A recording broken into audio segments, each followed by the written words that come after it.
mga tol, nandito na naman tayo sa bagong video ni Sitaw. Madalas hindi ako nakatingin sa camera kasi nagdadrive ako papunta sa work. So ayan. Siya nga pala mga kasitaw, meron lang akong ikikwento sa inyo o sa mga hindi pa po member ng Sitaw. Kung gusto niyo po mag-join, madali lang naman, pero madali po sa mga taong marunong na. Pero kung mag-uumpisa pa lang po kayo, medyo mahirap. Lalo na po pagka with regards to capital. Alam nyo po ba na maraming na-hype sa e-com ngayon, lalo sa social media? Kasi maraming kang nakikitang e-com o online selling business sa social media. Napakadali pong pag napanood nyo po, parang napakadali. Kaya po na-hype yung tao, then mag-start ka agad, which is kahit na wala pa pong masyadong alam, nagda-dive in ka agad. So, yung nga sinasabi ko, test the deep of the water first before you dive in, para hindi po kayo mauntog o mapilayan. So, marami po kasi na-hype pagdating dyan. Pag ipinanood nyo, napakadali. Pero pag ginawa nyo na, iba yung result. So, kung gusto nyo pong mag-e-com, hanapin nyo po yung tamang business.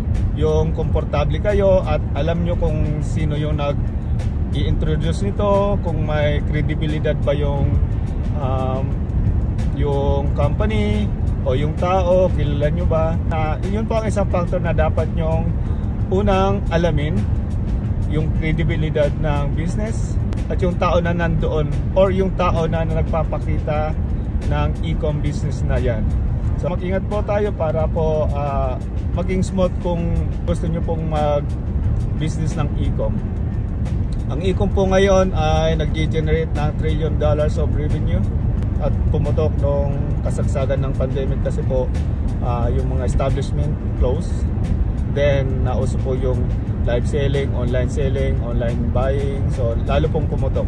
Which is dati na po itong nangyayari. Katulad po ng Amazon, seller po ako ng Amazon. So e-com din po yon with a dropshipping concept. So ganoon din po dito kay Sitaw. E-com din po siya, katulad ng Alibaba, Temu, Rakuten or Shopee, Lazada. Yan po mga e-com po yon with a dropshipping concept. So mag-ingat po kayo pagka gusto nyo pong mag-e-com. Hanapin nyo po yung tao na tamang mag-guide sa inyo at yung matuturuan po kayo ng gusto. Sa tutuusin po, talagang mataas ang kitaan sa e-com at napaka-convenient po. Hindi nyo na po kailangan ng overhead or magbabayad kayo ng kuryente, magbabayad kayo ng renta, magtatayo kayo ng building. Doon pa lang po mauubos na yung inyong capital. And lalo na pagka nilagyan nyo na ng production yung inyong store. Dito po kay Sitaw, ang gagawin nyo lang, magre-register kayo, then mag-create kayo ng shop. Then pagka na-verify na, pwede nyo na siyang aralin at itanong, mag-ask kayo ng question kung sinong sa inyo na introduce ng business na to. Aralin nyo muna, magtanong po kayo. Wala pong nagiging magaling na hindi nagtatanong. So yun po, ulitin ko po, wala pong nagiging magaling sa hindi nagtatanong.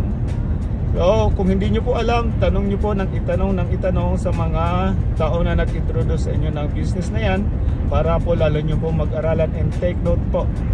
Kung sakali hindi nyo man po makuha kaagad at napapagod kayong pag-aralan dahil na-hype lang po kayo at nag-register kayo, then pahinga lang po kayo. Kinabukasan po medyo fresh ang isip nyo, aralin nyo po ulit. So yun lamang po ang technique. At then pag naaral nyo na, saka kayo maglagay ng inyong capital. Ito po kay Sitaw, wala pong limit na capital. Walang minimum or maximum. Pwede ka pong mag-umpisa kahit wala ka pang capital, which is po yung learning. Pag naaral nyo na, saka kayo mag-dive in. Kasi alam nyo na yung lalim ng tubig. So yun lamang po. Drive na po ako ulit papunta sa aking work at medyo malapit-lapit na yung estimated time arrival. So ingat po mga kasitaw, see you next time.